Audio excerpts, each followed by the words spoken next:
Estamos de volta ao Vida e Saúde hoje, nessa quarta da saúde mental, tá falando sobre como você pode fortalecer a mente.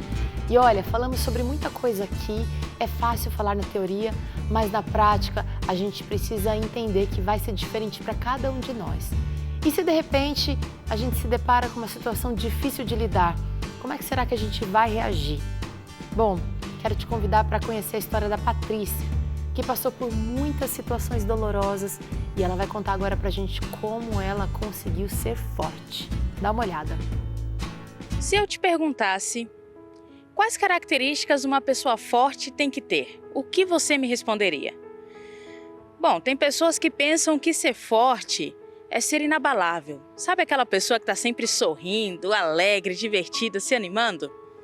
Mas há quem diga que ser forte é chorar por um pouquinho, ali uma semana, 3 dias, depois superar isso e seguir em frente. Bom, eu não sei na verdade o que é ser forte. Talvez ser forte seja apenas uma questão individual de cada pessoa. Hoje vamos conhecer a história de Patrícia, que após várias perdas precisou ser forte para seguir em frente. Em dezembro de 2019, dia 3 de dezembro, foi a irmã Silvana. E aí, dia 22 de agosto de 2020, o meu esposo. Dia 3 de maio de 2021, né? Foi o tio chuchu da minha filha, como ela falava, que eu falo que foi um irmão que Deus me deu, que não tem outro igual. E aí, dia 10, meu pai de coração, seu Chico, de maio também de 2021. E na outra semana, dia 18 de maio de 2021, também meu sogro. Nós, no mês de maio de 2021, tivemos por 3 sexta-feiras seguidas enterrando. Cada sexta era um. Cada uma das pessoas que Patrícia perdeu desempenhou um papel fundamental em sua vida. Eram amigos que em diferentes momentos estiveram ao seu lado nos desafios. Contudo, a perda do esposo foi aquela que mais impactou. No meio dessa situação toda, acabamos nós dois pegando Covid e ficamos em isolamentos aqui em casa. Minha filha, graças a Deus, não pegou, era em uma outra casa que eu morava. E aí ele foi em 6 dias, assim, que foi... Nem os vizinhos acreditou, sabe? As coisas aconteceram de uma maneira tão rápida que até hoje, às vezes eu penso que eu entrei em um pesadelo que não é aquilo. Entendeu? Como ele era caminhoneiro, a gente tem a sensação de que em algum momento vai encostar o caminhão, ele vai chegar, né? Ele era muito alegre, ele era muito cheio de vida e ele não tinha nenhum problema de saúde, foi muito rápido. Então assim, eu tenho um áudio dele no celular onde ele fala para um amigo dele perguntando como que estava e ele falou, eu tô preocupada com a minha esposa porque ela não tá bem, eu não estava bem. E no entanto, quem veio falecer foi ele, né? E eu fiquei. E foi um choque muito grande. Muito grande, porque eu não trabalhava, eu dependia dele, né? Eu sempre estava ali pela Sara, que é a nossa filha, né? Para sempre estar cuidando de um, de outro, que sempre corri com um, com o outro, sempre fui eu. Então, assim, de repente, quando ele foi, eu fiquei sem chão. Tinha pouco tempo que ele tinha entrado nessa empresa que ele estava, ele ainda não tinha sido registrado. Foi assim, financeiramente foi muito difícil também, porque antes disso ele já estava tendo gasto, né, com o pai. O pai dele morreu 10 meses depois dele. Pode até soar clichê, mas muitas vezes só compreendemos nossa verdadeira força quando somos colocados à prova e tudo o que nos resta é ser forte. Olha, eu descobri que eu teria que ser forte no momento em que eu cheguei no hospital de Paulínia, quando meu esposo faleceu. Eu fui ciente de que não seria nada bom, né? Quando o hospital ligou e pediu para que eu comparecesse 1h10 da manhã com os documentos dele. Só que dentro de mim eu queria acreditar que não era aquilo. E eu tive que ir com a minha filha. E na época ela tinha 9 anos. Eu deixei a minha filha dentro do carro, né? E entrei dentro do hospital com a minha amiga. Então, quando eu tive a notícia, minha primeira reação naquele momento foi me ajoelhar. Acho que a médica me achou louca. Eu me ajoelhei e dei graças a Deus. Na verdade, eu não estava nem me sentindo. Mas ali eu senti que eu ia ter que ter forças. Porque eu pensei assim, como eu vou dizer isso à minha filha? Porque ela foi dentro do carro. Mãe, a gente está indo buscar o papai. Mãe, o papai tá bem, né? E eu não sei, filha. Eu não sei o que está acontecendo. A gente está indo no hospital para saber. né? Então eu falei, como eu vou dizer? Para mim foi o momento mais difícil, foi sair e dizer para ela que o pai dela não ia voltar mais para casa, que o pai dela tinha partido. Foi muito difícil. Então dali em diante eu descobri que eu tinha uma força que eu não sabia que tinha, que Deus me deu. E já eu segui para cuidar de tudo que eu tinha que cuidar para providenciar o enterro dele, o velório. E eu descobri que eu tinha uma força que eu não sabia que eu tinha, né? Porque eu não tive ninguém para que eu pudesse encostar e chorar. Chorar. Não tive isso, não tive esse tempo. Imagine enfrentar o desafio de sustentar a família enquanto lida com a dor da perda. Patrícia enfrentou todo esse cenário e, nesse momento, os amigos foram essenciais para que ela continuasse seguindo em frente. Eu ganhei uma família muito grande hoje, né? Às vezes a Sara fala, mãe, nós somos sozinhas. Não, nós não somos sozinhas, a gente tem uma família.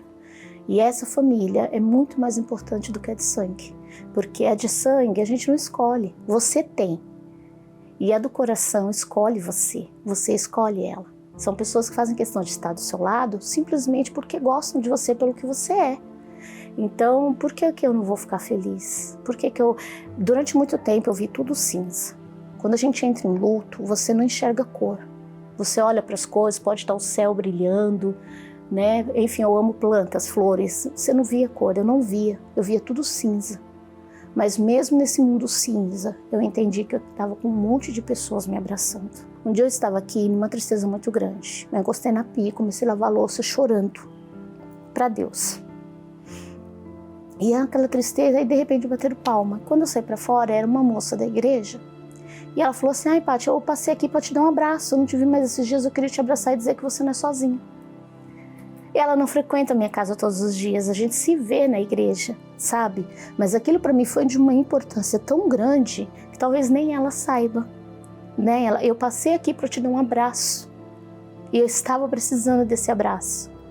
Então eu olho e falo assim, existe um Deus que Ele me vê, Ele vê todos nós. Então a gente não pode se afundar nas dores, no mundo cinza, né? Porque existe um mundo colorido. E aí foi onde eu comecei, sabe, olhar para as coisas boas, não ficar focada nas coisas ruins que estavam acontecendo. Ter amigos é muito importante, ainda mais quando passamos por uma situação desafiadora. Mas como Patrícia mesmo reconhece, somente Deus é quem a enxerga e conhece ela por completo. E é nessa fé que ela tem se mantido firme para continuar seguindo em frente. Então eu acho assim, dos momentos difíceis, Deus está me mostrando que existe força. Na palavra fala, quando estou fraca é que estou forte. Então eu estou vivendo isso na minha vida. E outro sobrenatural que eu estou vivendo é ficar sem o salário do mês, sem receber ainda do INSS e não ver faltar nada dentro da sua casa. Sabe? Então eu falo, eu vivo todos os dias um milagre de Jesus. Então não tenho motivos. Eu choro, tem hora que dá um desespero, me sinto só, e depois passa. Opa, eu não tô só. Né? E aí é onde eu olho a minha casa, olho o meu armário, olho a minha geladeira, olho as minhas contas. Então isso é Deus.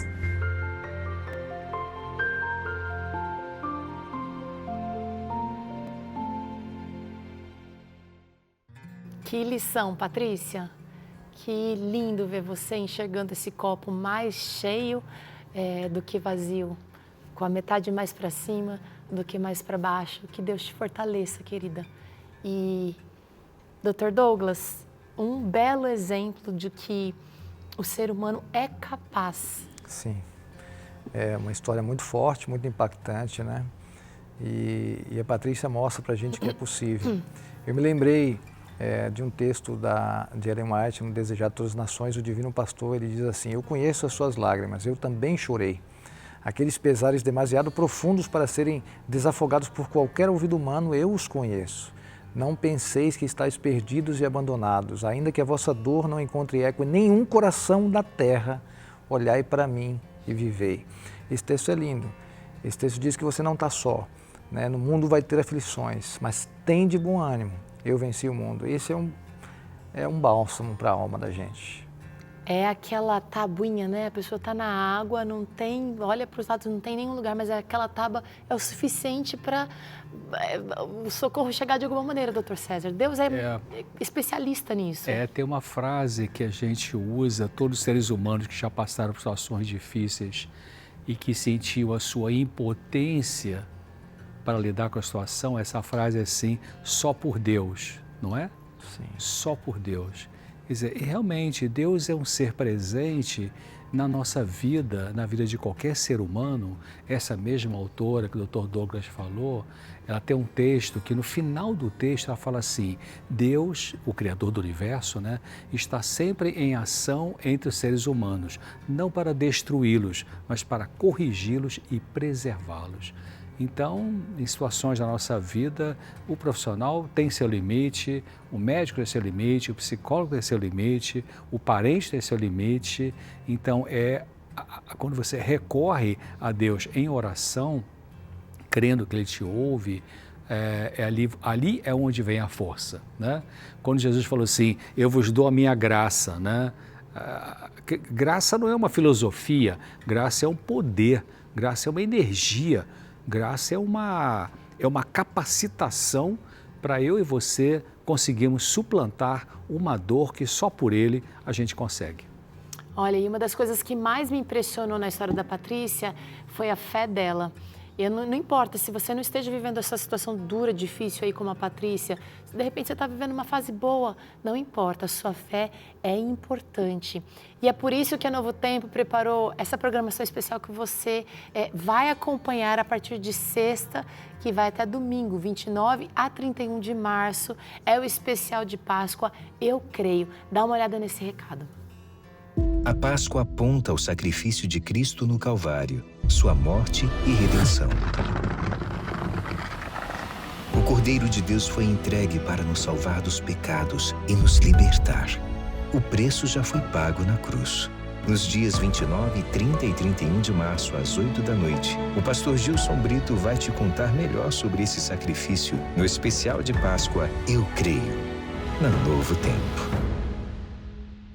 É isso, você é nosso convidado especial de 29 a 31 de março aqui na TV Novo Tempo, às 8 da noite, tá bom? Já convida os seus amigos, convida os seus irmãos, porque você não pode perder. Vamos para o intervalo agora, na volta tem bastante participação aqui, eu quero ouvir o Dr. Douglas e o Dr. César contribuindo, comentando, respondendo. Mandou sua dúvida? Então vai acompanhar a resposta no bloco seguinte. Até já!